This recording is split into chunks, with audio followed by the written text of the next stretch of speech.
Alors, si je voulais une couleur de fond, il y a une solution, c'est de recommencer la création d'un motif, mais cette fois en ayant derrière le chameau un rectangle en couleur. Mais on peut aussi procéder autrement.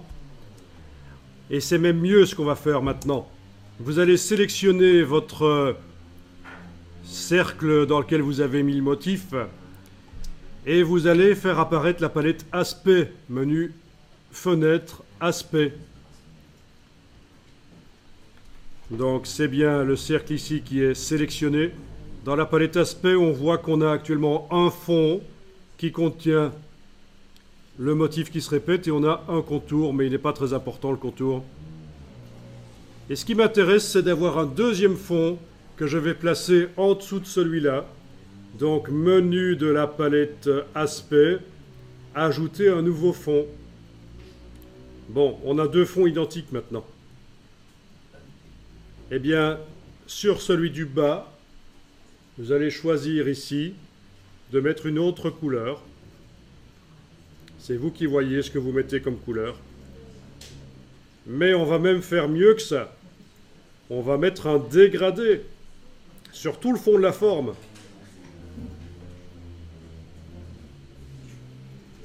Et on pourrait même mettre un autre motif, mélanger les motifs sur la même forme.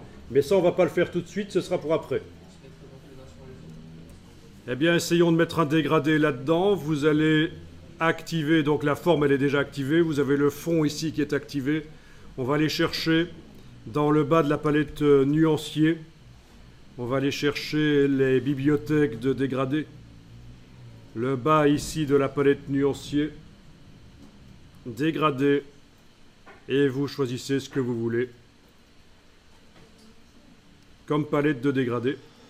Donc c'est une palette non modifiable. Dès que je clique sur un dégradé, il est utilisé là à l'arrière et il est dans la palette nuancier du document. Si vous voulez repositionner le dégradé une fois qu'il est mis, il faut utiliser l'outil dégradé. Outil dégradé, je trace dans un sens ou l'autre. Voilà. Si vous voulez modifier le dégradé, oui, je pourrais déjà en essayer d'autres éventuellement. Mais pour le modifier, il faut aller dans le menu Fenêtre, Dégradé de couleur. Et là, vous avez ce qu'il faut pour modifier.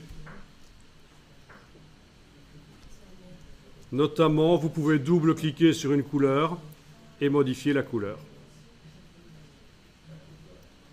Vous pouvez supprimer une couleur, en ajouter une, bouger les choses.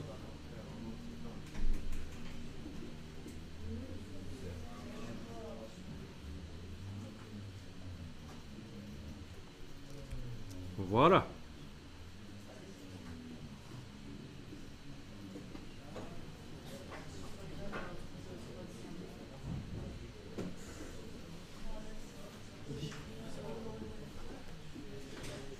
N'oubliez pas d'enregistrer de temps en temps.